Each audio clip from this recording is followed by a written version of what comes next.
60 years without possibility of parole. Judge Caldwell's words cut through the courtroom. He didn't even look at James Lawson, just smirked at the prosecution table. The gavel cracked like a gunshot. Lawson's knees buckled. "But I'm innocent!" he shouted, as two bailiffs grabbed him, fingers digging into his shoulders. One officer twisted his arm behind his back with unnecessary force, making him wince.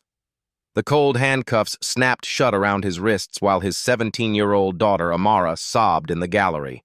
A respected chemistry teacher, now prisoner number 45,873. For what? A convenience store robbery he never committed. The judge had just buried a black man alive in the system. But what no one knew yet, James Lawson would not stay buried. James Lawson had spent 15 years teaching chemistry at Westview High School. His colleagues described him as meticulous, patient, and dedicated. His students called him Mr. Precision for his insistence on exact measurements and detailed notes. In the lab, he'd move with deliberate care, showing teenagers how to respect the power of elements and compounds. "Chemistry rewards the observant," he'd often say, tapping his temple. "The answers are always there if you know how to look."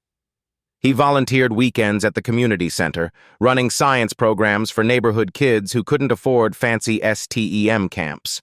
The worn-out equipment he used there was a stark contrast to Westview's state-of-the-art lab, but his passion remained the same. Those Saturday mornings had become sacred, watching eyes light up when a reaction changed color or bubbled over. A single father since his wife died of cancer 6 years ago, James had poured everything into raising their daughter, Amara. The disease had taken Diane quickly, leaving father and daughter to rebuild their lives around her absence. James had kept her photo on his desk at school, her smile a reminder of what he was working for. Now, at 17, Amara ranked first in her class. MIT and Johns Hopkins had already sent recruitment letters. Her dream: become a surgeon and research cancer treatments. The disease couldn't take anyone else's mother if she had anything to say about it. James had been saving every extra dollar for her education, working summer school and tutoring rich kids for extra cash. Their modest apartment was filled with her academic trophies and his teaching awards testament to twin dedications. None of that mattered to the jury that convicted him. None of that registered with Judge Caldwell, who'd rushed through the trial in just 4 days. The only thing that seemed to matter was the grainy security footage showing a masked man of similar height and build robbing a convenience store 3 miles from James's apartment. "They all look alike to me," the elderly store clerk had testified, pointing at James without hesitation. The courtroom had gone quiet then, the racist implication hanging in the air unchallenged. The prosecutor, Thomas Evans, built his case like a man stacking cards in a windstorm, hasty, desperate, yet somehow effective. His tailored suit and silver cufflinks flashed under the courtroom lights as he paced before the jury, painting James as a criminal hiding behind respectability. The convenience store robbery netted just $3,200, Evans told the jury during closing arguments. "But don't let the small amount fool you." He lowered his voice dramatically. "This defendant is a chemistry teacher. He has access to chemicals. He knows how to make weapons." The jury shifted uncomfortably. Evans pointed to bank statements showing James's account often dipped below $500. He was desperate. "Teaching doesn't pay the bills, does it, Mr. Lawson?" The insinuation was clear. A black man struggling financially must resort to crime. What Evans conveniently omitted: those same bank records showed regular, honest deposits from James's tutoring work.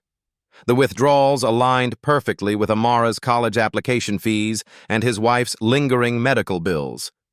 James's court-appointed attorney, Lisa Mendez, barely spoke during the 3-day trial.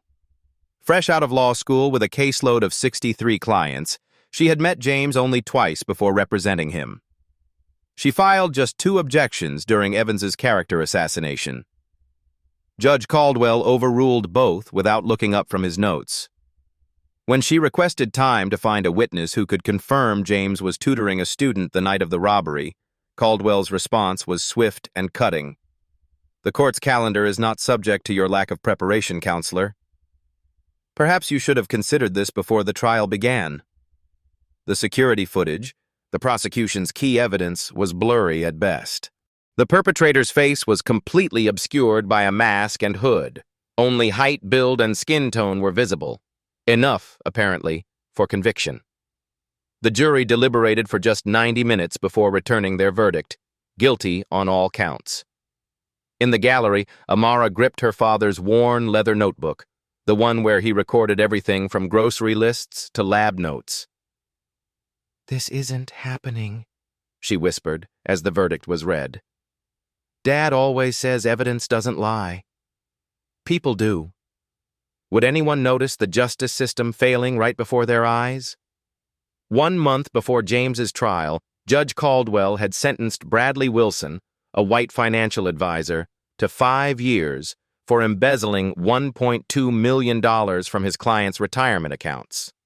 Wilson had 3 prior convictions for securities fraud.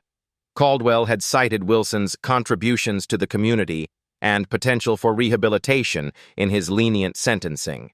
Now the same judge leaned forward, peering down at James over half-moon glasses that magnified his cold eyes. The courtroom fell silent as he prepared to deliver the sentence. James stood straight, hoping his dignity might somehow sway the outcome. "Mr. Lawson," Caldwell began, voice dripping with contempt, "your position of influence as an educator makes your crime especially reprehensible. You've betrayed not only society, but the young minds entrusted to your care." A muscle twitched in James's jaw.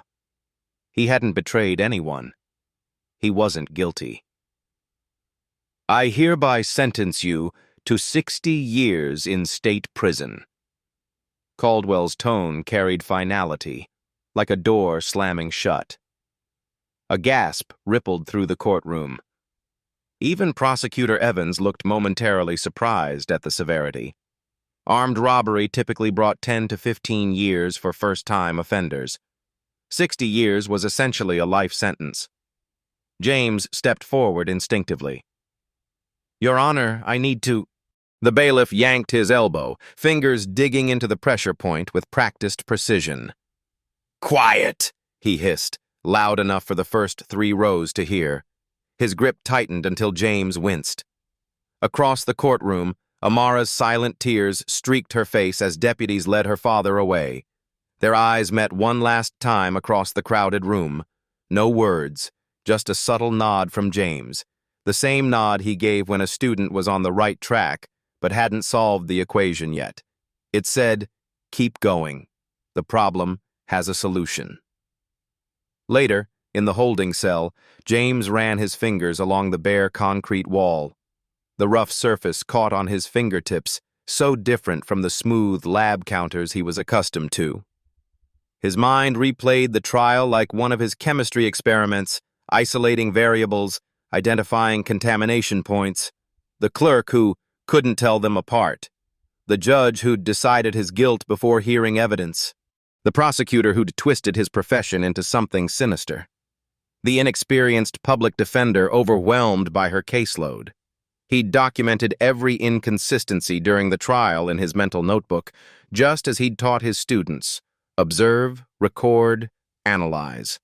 The scientific method hadn't failed him. The justice system had. "This isn't over," he whispered to himself. "Truth doesn't stay buried." Huntsville State Penitentiary processed new inmates like chemicals in an assembly line. Strip, spray, dress, classify, store.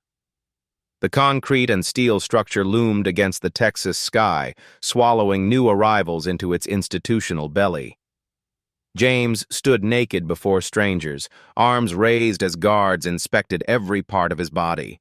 The humiliation burned worse than the disinfectant spray that followed.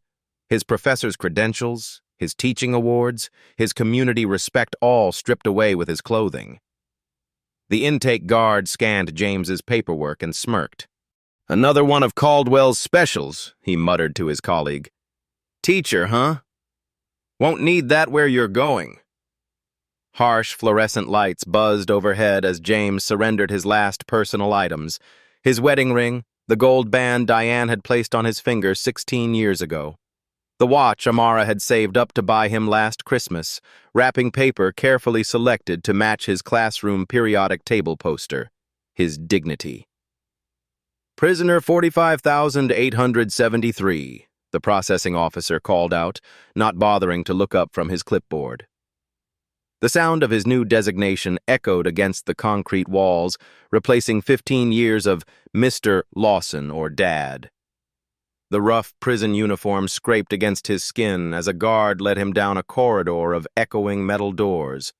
Orange fabric hung loosely on his frame, a one-size-fits-none approach to dehumanization.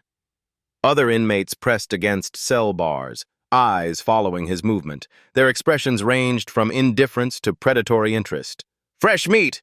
someone called out. Another voice laughed. A third made explicit suggestions about what would happen to him after lights out. James focused on his breathing. In chemistry, pressure changes required careful adjustment to prevent explosion. He couldn't afford to react now. His cellmate, an older black man with salt and pepper hair cropped close to his scalp, barely glanced up from a thick legal book when the cell door slammed shut. The small space contained two narrow bunks, a stainless steel toilet without privacy, and a small metal desk bolted to the wall. Home for the foreseeable future. "Barrett," the man said simply, extending no hand, offering no smile. His eyes, deeply set in a weathered face, assessed James quickly before returning to his book. "Word of advice. Caldwell cases stick together in here. There's 37 of us that I know of." 37. Barrett nodded grimly. "Judge has a type." "You'll learn." James sat on the lower bunk, feeling the thin mattress compress under his weight. 37 lives disrupted by the same man who'd sentenced him. The number hung in his mind like an unsolved equation. Amara saved 2 weeks of waitressing tips to make the 3-hour bus journey to Huntsville. The Greyhound had been late, forcing her to stand in the prison's visitor lot under a merciless sun. Her blouse, newly purchased for the occasion, stuck to her back with perspiration by the time the guards allowed visitors to line up. She'd brought her father's favorite book, dog-eared from multiple readings. She'd printed photos of her college acceptance letters, wanting to share some good news. She'd prepared what to say, how to be strong, rehearsing conversations in her mind during the long bus ride. None of it mattered. "ID shows you're 17, the guard at the visitor check-in said, barely glancing at her. His name tag read Officer Reynolds, though he hadn't bothered to introduce himself. "Minors need guardian signature. Says so right there." He jabbed a finger at a sign posted by the metal detector. "But my father is my only guardian," Amara explained, voice steady despite her rising panic. "He's the one I'm here to see." Reynolds smirked, small eyes crinkling with amusement at her predicament. "Sounds like a real catch-22, doesn't it?" "There must be some exception for—" "Next," Reynolds called, looking past her to the woman in line behind her. "Please," Amara persisted. "I came all this way." The guard's amusement faded to irritation. "Listen, kid. Rules are rules. No signature, no entry. Either find an adult to sign for you or come back when you're 18. He gestured to the exit. "You're holding up the line." James watched from behind the visitation room's glass partition as Amara argued with the guard. He'd been waiting for 2 hours, heart lifting when her name was called for processing. Now he pressed his palm against the cold surface when he saw her shoulders slump in defeat. Around him, other inmates embraced wives, tousled children's hair, held babies born while they were inside. A chorus of family reunions made his isolation more acute. He traced his daughter's path with his eyes as she walked toward the exit, her spine straight despite the rejection. "Should have taught your girl to read the rules better," a guard commented as he passed, noticing James's gaze following his daughter all the way to the exit. That night, James tore pages from the back of his prison-issued Bible. He began documenting every detail, Guard names, visitor policies, the selective enforcement he'd witnessed. The pens smuggled from the library left faint impressions on the thin pages. Reynolds' officer refused minor daughter visitation despite no alternative guardian. Wilson, white inmate, allowed visit from 16-year-old son same day. Policy states exceptions possible with supervisor approval. No supervisor offered. Would James find any allies in a system designed to break him?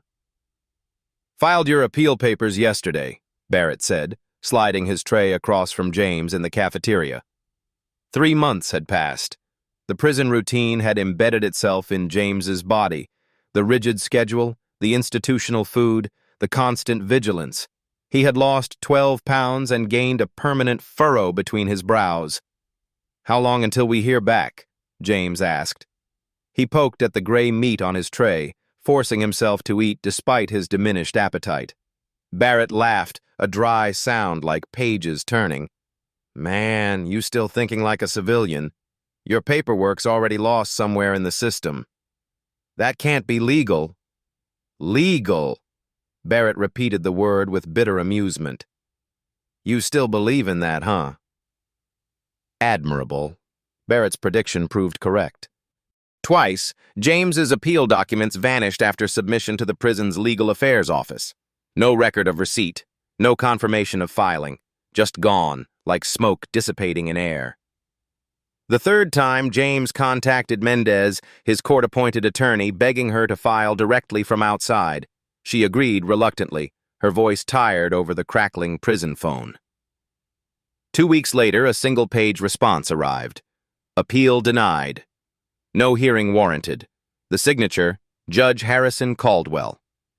"He can't be the one to decide on his own case," James protested during his weekly call with Mendez. "That's a clear conflict of interest." "I know," she sighed, "but appeals from this district go to the senior judge first for screening. That's Caldwell." The following week, Mendez called to withdraw from his case entirely. "My caseload's too heavy," she explained, voice distant through the crackling prison phone. "I'm sorry, Mr. Lawson. The public defender's office will assign someone else." No one was assigned.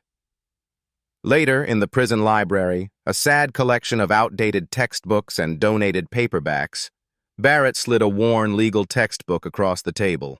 James noticed handwritten notes filling the margins, neat script covering every available space.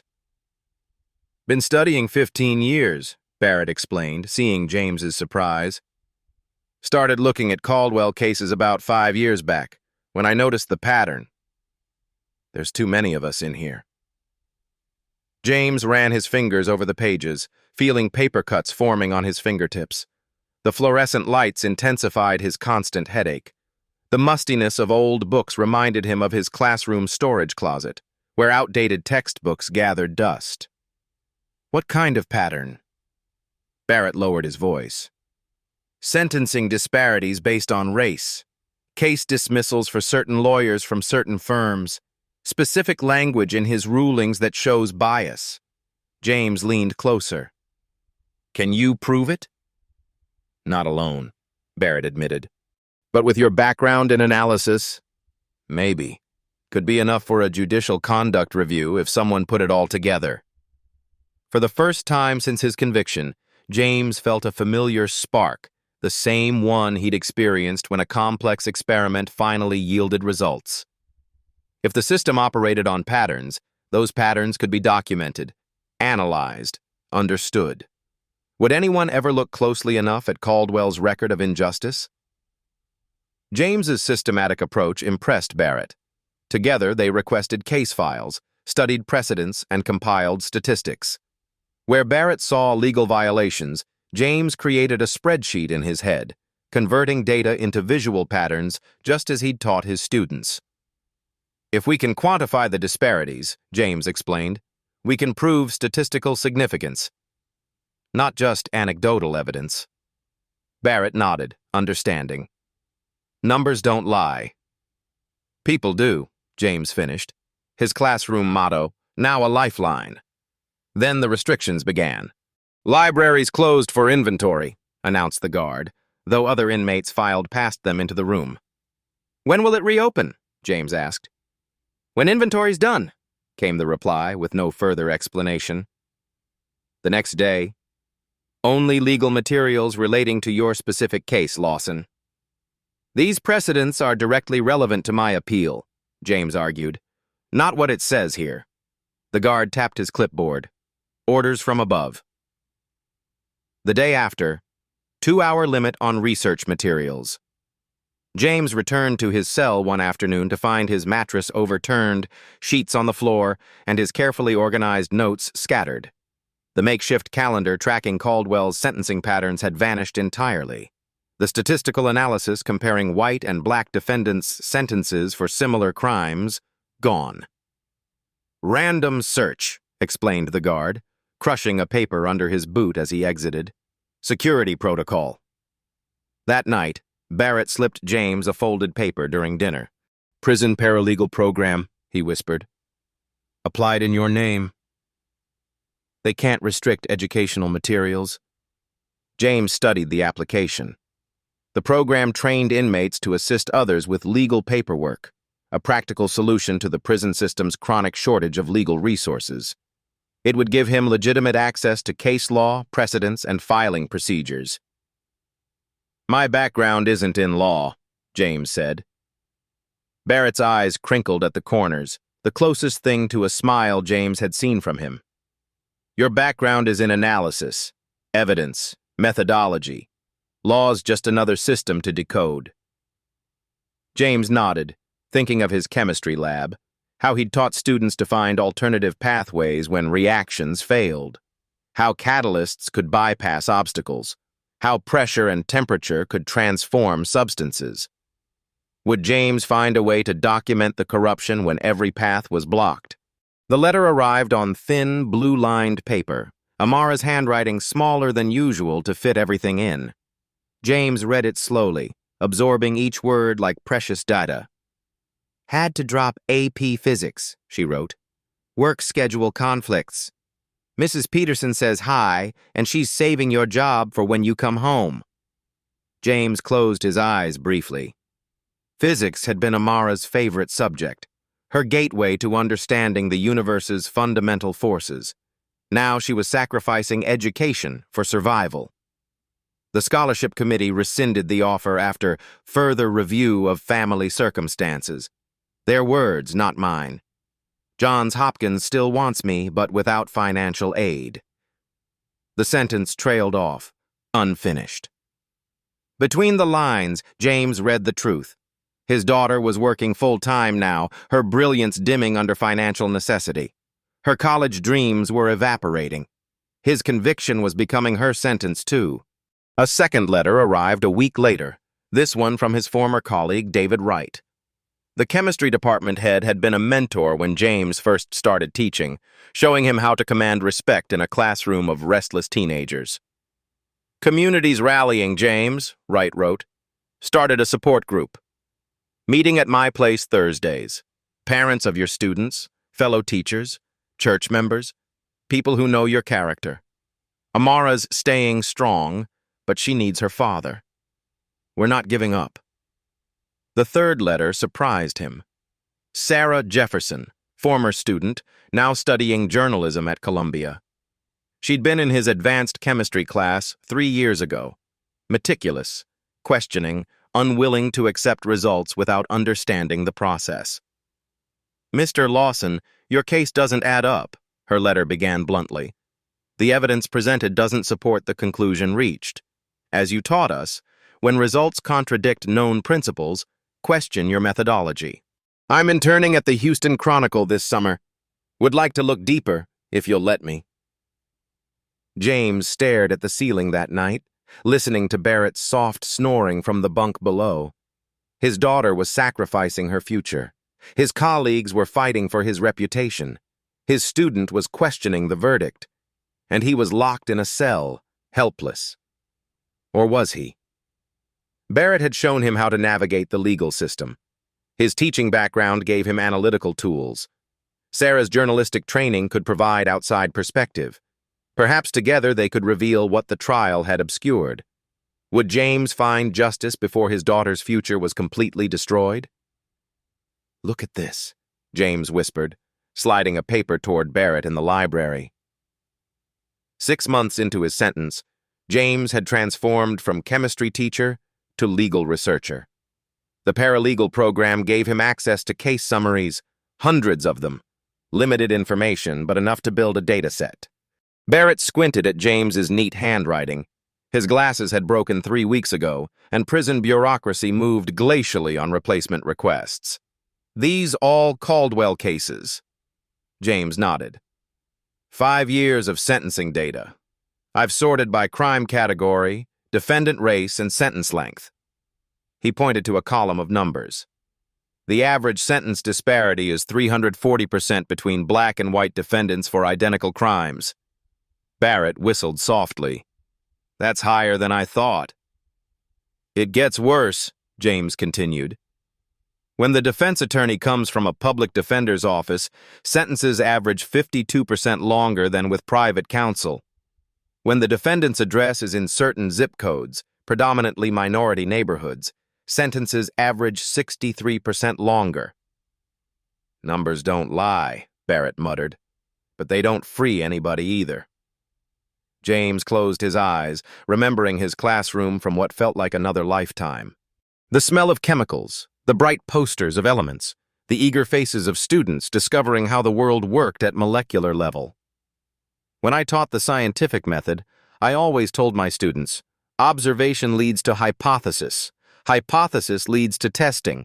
Testing leads to evidence. He tapped the paper. "This is evidence of systematic bias, not coincidence, not imagination. Data." The memory came suddenly.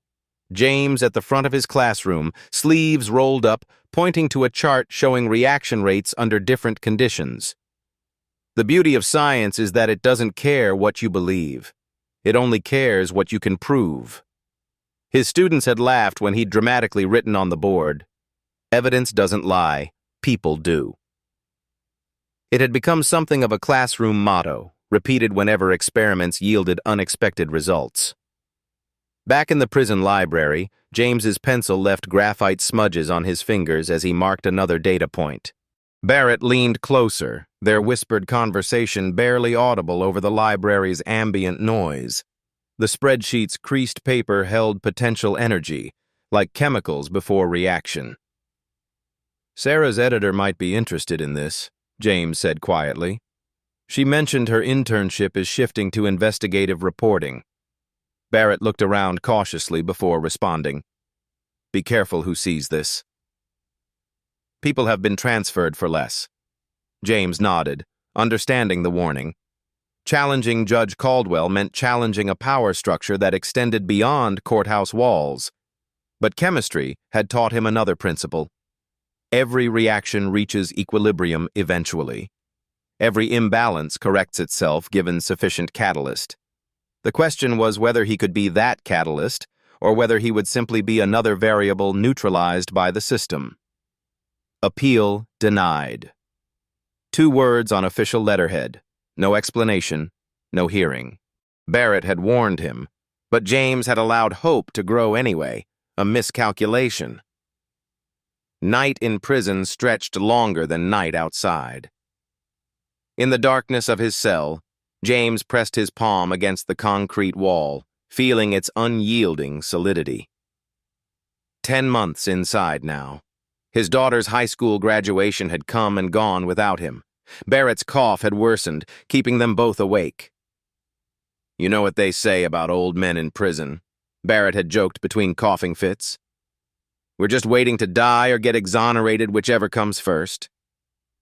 The institutional quiet of midnight was punctuated by distant sounds, a guard's keys jangling, someone crying out from a nightmare, the omnipresent hum of the ventilation system. James had learned to distinguish them all, cataloging prison acoustics as methodically as he once did chemical reactions. James removed the small photo of Amara from beneath his mattress. Her 16th birthday. Last photo with both of them. Before everything. She wore the constellation earrings he'd given her, her smile bright against her dark skin. He ran his thumb across her face, the image already fading from being handled too often. Somewhere outside these walls, his daughter was working double shifts instead of studying quantum physics. Barrett was measuring his remaining life in months, not years. And Judge Caldwell was still on the bench, creating more men like them. "What's the point?" James whispered to the darkness. The scientific method hadn't revealed a path to justice. His data hadn't opened his cell door. His analysis hadn't returned his life. From the bunk below, Barrett's voice rose, surprisingly clear between coughs. "Point is, nobody else gonna fix it. Point is, your girl needs to see that truth still matters." James closed his eyes. In his classroom, experiments sometimes failed. Reactions sometimes didn't proceed as expected. When that happened, he'd taught his students to reassess, readjust, try again, but never to abandon the search for understanding. "Truth matters," he repeated softly. Would James find the strength to continue when the system seemed impenetrable? The letter from Sarah arrived 13 months into James's sentence. Thicker than usual, with legal correspondence stamped on the envelope to prevent guards from reading it. James opened it carefully, aware that genuine legal mail was one of the few private communications permitted. "Mr. Lawson," she wrote, "I've been digging through archived courthouse photos for a feature on the county's judicial history. Found something you need to see." 3 photos were clipped to the letter. Black and white images from a private club's annual dinner, 3 years old. In the first, Judge Caldwell laughing with Prosecutor Evans, champagne flutes in hand, bow ties suggesting a formal occasion. The second, Caldwell, Evans, and Police Chief Gregory Bennett in conversation, heads close together, expressions serious despite the celebratory setting. The third photo made James's pulse quicken. The 3 men at a corner table, heads bent over documents. James squinted, studying the image. His years of teaching students to identify chemical structures from blurry electron microscope images proved unexpectedly useful. He could make out a case number at the top of the document. His case number. The date on the photo. 2 weeks before his trial began. "I enhanced the image as much as possible," Sarah's note continued. "The document appears to be your case file. Meeting occurred at the Oakwood Club, members only. No official record of this discussion exists."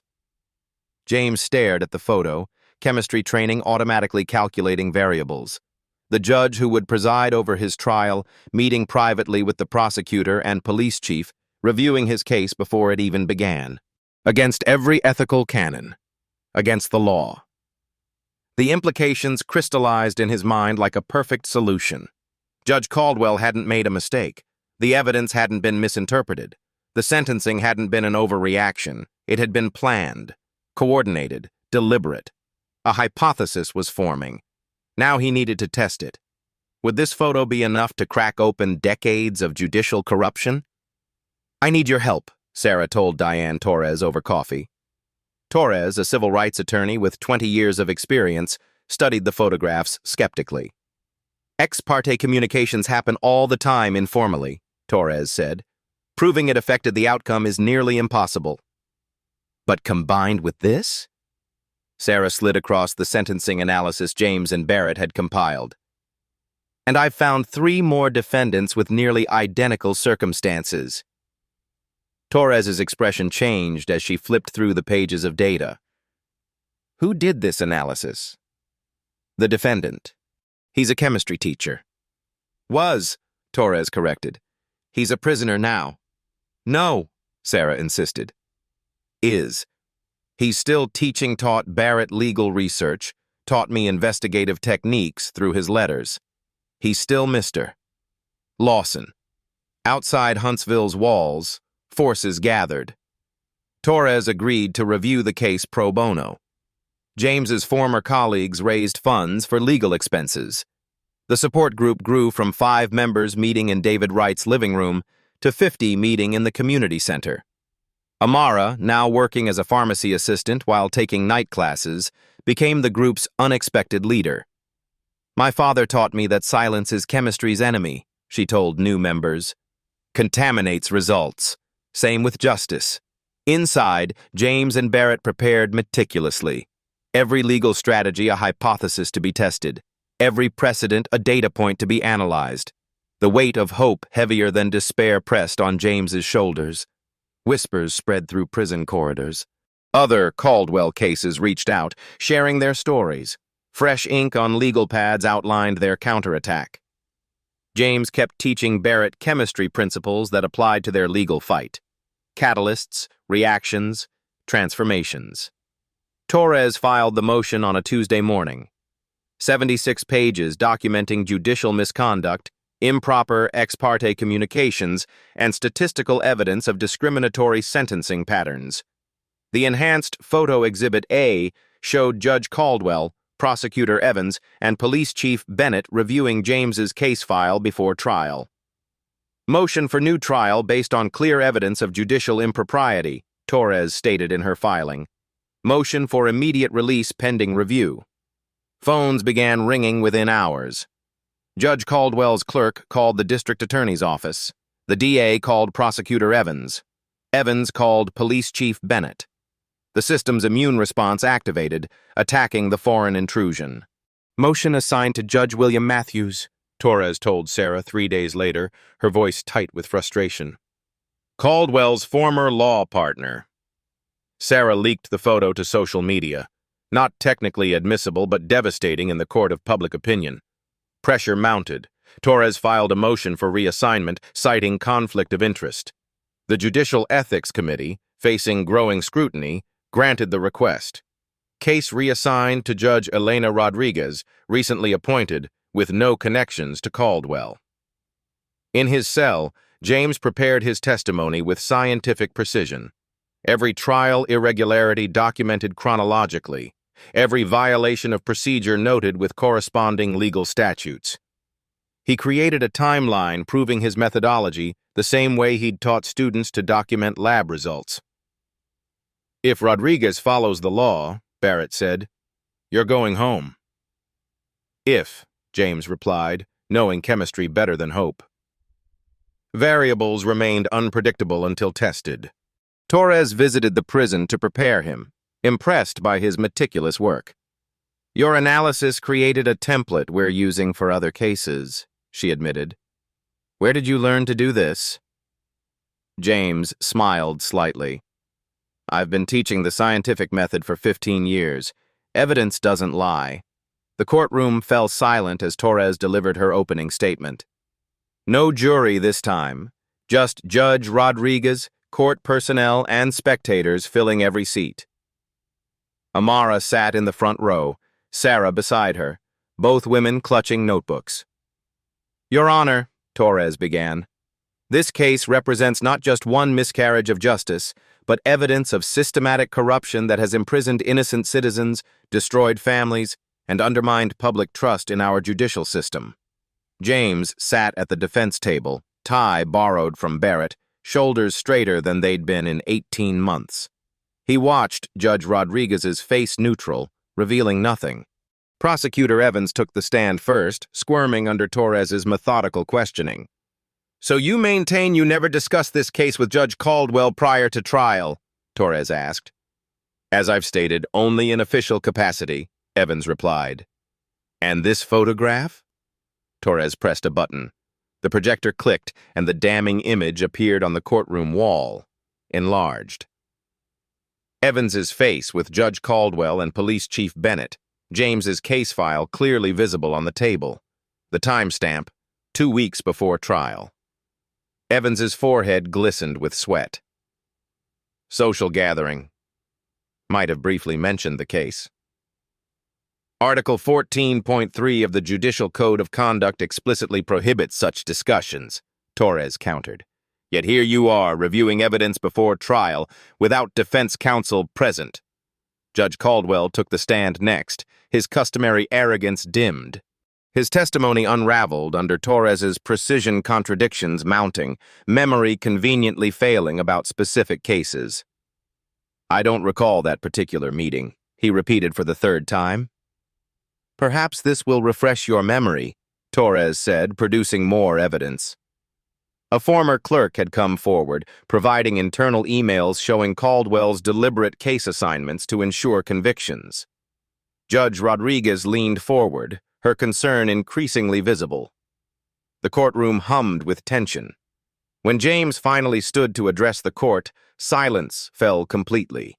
His voice, unused to public speaking after 18 months in prison, gained strength with each word. Justice delayed is still justice deserved. The simple phrase hung in the air, powerful in its restraint. James continued, his voice steady. I've spent my career teaching young people to trust evidence, to follow where data leads regardless of preconceptions. When this system failed me, I applied those same principles to understand why. He gestured to the charts and analysis projected on the screen. The evidence reveals a pattern of discrimination that extends far beyond my case. James pointed to specific sections of the data. 340% longer sentences for black defendants than white defendants for identical crimes. 86% of Judge Caldwell's maximum sentences given to minority defendants. 93% of procedural motions by prosecutors granted, compared to 24% from defense attorneys. Sweat beaded on Judge Caldwell's pale forehead as James spoke. The former judge's eyes darted toward the exit. This isn't about one wrongful conviction, James continued.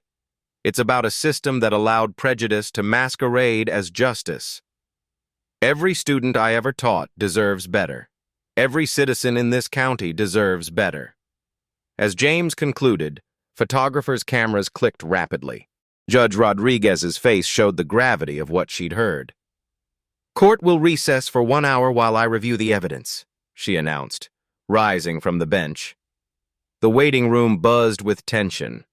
Torres whispered with Amara. Sarah scribbled notes furiously. James stood by the window, watching sunlight filter through trees he hadn't seen in over a year. Would this finally be enough to overturn years of systematic injustice? Judge Rodriguez returned to the courtroom precisely 60 minutes later, face composed but eyes revealing the weight of her decision. The room fell silent as she took her seat, shuffling papers deliberately before looking up. In my 15 years practicing law and 4 years on the bench, I have never encountered evidence of judicial misconduct as comprehensive and disturbing as what has been presented today. She lifted the statistical analysis James had created. This data alone warrants investigation. She held up the photograph. This evidence confirms it. She placed both documents down with finality. This court finds clear and convincing evidence of judicial misconduct that prejudiced the defendant's right to a fair trial.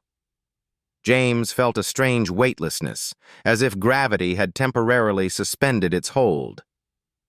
The conviction of James Lawson is hereby vacated, Judge Rodriguez continued. I am ordering his immediate release from custody. She wasn't finished. Furthermore, I am recommending a comprehensive review of all cases presided over by Judge Harrison Caldwell during his tenure. I am also referring this matter to the State Judicial Conduct Board and the District Attorney's Office for potential criminal charges.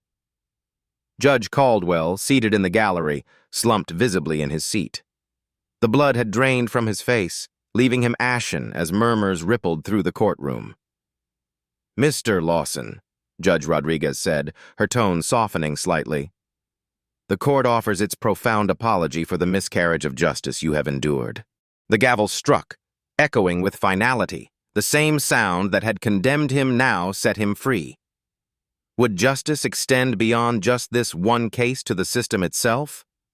The processing for release took 9 hours. Bureaucracy's final attempt to hold James Lawson. By the time he walked through Huntsville's gates, afternoon sunlight was slanting low across the parking lot, painting everything in gold. James paused at the threshold, blinking at the absence of walls and fences in his peripheral vision. The scent of freedom hit him first-car exhaust, freshly cut grass, food from a distant restaurant, a symphony after prison's monotonous notes. The warmth of sunlight directly on his skin made him close his eyes briefly, absorbing the sensation. "Dad!" Amara broke from the small crowd gathered near the visitor parking area, running toward him. At 19, she looked older, her face thinner, her eyes carrying a hardness that hadn't been there before. But her smile that remained unchanged as she threw her arms around him. Cameras clicked. Reporters called questions. James held his daughter, feeling her heartbeat against his chest, solid and real. "I never doubted," she whispered. Over her shoulder, James saw Sarah standing beside Torres, both women smiling. His former colleagues held handmade signs. "Welcome home, Mr. Lawson," and "Justice delayed, not denied." From a second-floor window of the prison, Barrett watched the scene unfold, pressing one hand against the glass. Their eyes met briefly across the distance. The older man nodded once, satisfaction visible even from afar. Their work wasn't finished. James stepped fully into freedom, sunlight warm on his shoulders, the sound of applause replacing the metallic clang of prison doors. State Judicial Review Board launches investigation into Judge Caldwell's cases, read the Houston Chronicle headline 3 weeks after James's release. Sarah's byline appeared beneath it, her first front-page story. The article detailed the initial findings. 34 cases identified for immediate review based on patterns similar to James's case. 17 defendants already filing appeals with Torres's help. The legal fund established by James's supporters had grown to $80,000, enough to support multiple cases. James sat across from Torres in her downtown office, reviewing case files. His experience as the first successful appellant made him uniquely qualified to help others. "Your data analysis became the template," Torres explained, spreading documents across the table. "The board is using your methodology to review every judge in the county now." Outside the window, protesters gathered on the courthouse steps, demanding accountability. Signs bearing James's classroom motto, "Evidence doesn't lie," had become their rallying cry. Amara had returned to school with a full scholarship provided by an anonymous donor. Her pharmacy job had become part-time. Her medical school applications were already submitted for the following year. Sarah's investigative series gained national attention. Cable news channels sent reporters to cover the unfolding story. Legal blogs analyzed the implications for judicial oversight nationwide. The enhanced photo of Judge Caldwell with the case file became the visual symbol of the scandal. "We've received calls from similar cases in 3 other counties," Torres told James. "Same patterns, different judges." "This could be happening everywhere," James replied, thinking of Barrett and the others still inside. Would this victory spark the systemic change needed in the justice system? Judge Harrison Caldwell resigned on a Tuesday morning, 38 days after James walked free. His terse statement cited health concerns, making no mention of the investigation that had uncovered over 200 cases of questionable sentencing disparities under his watch. By Friday, Prosecutor Thomas Evans faced disbarment proceedings. The State Bar Association's Ethics Committee had found clear and convincing evidence of professional misconduct in multiple cases, including deliberate withholding of exculpatory evidence. The following Monday, Police Chief Bennett announced his early retirement. No reason given, no questions taken. 6 weeks after his release, James stood on the steps of the state capitol, addressing a justice reform rally. 3,000 people filled the plaza, their faces turned toward him expectantly. Camera flashes punctuated the crowd like stars. "The system didn't correct itself," James told them, his teacher's voice carrying across the gathering. It took ordinary citizens refusing to accept injustice. It took a student asking questions. It took a lawyer willing to fight.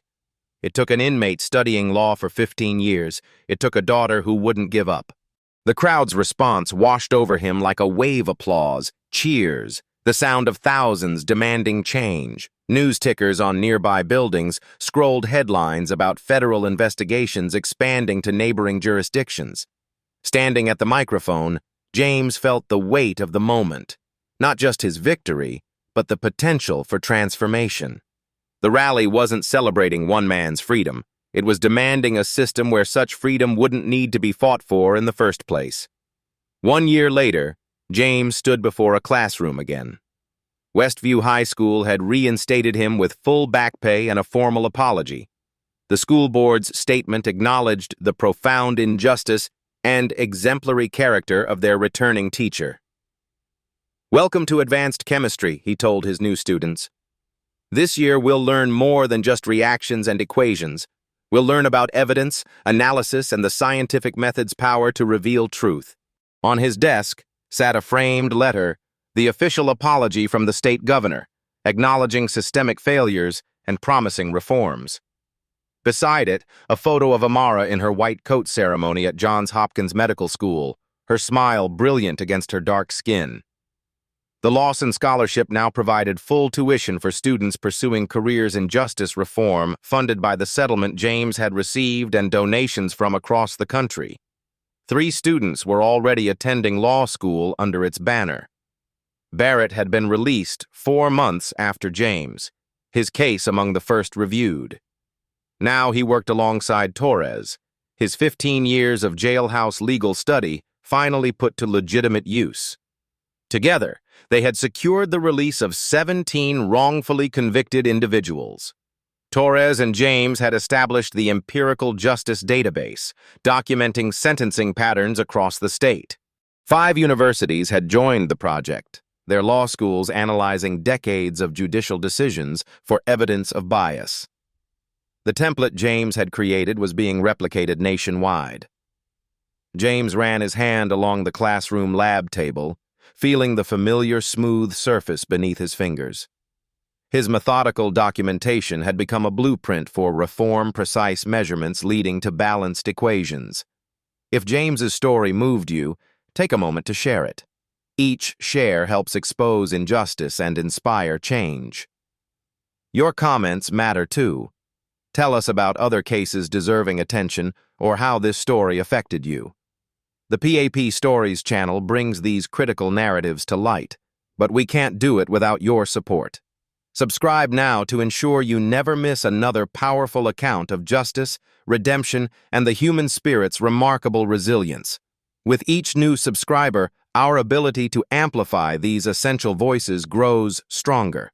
Truth needs witnesses who refuse to look away, even when inconvenient. Be one of those witnesses. Like, share, and subscribe to PAP Stories today.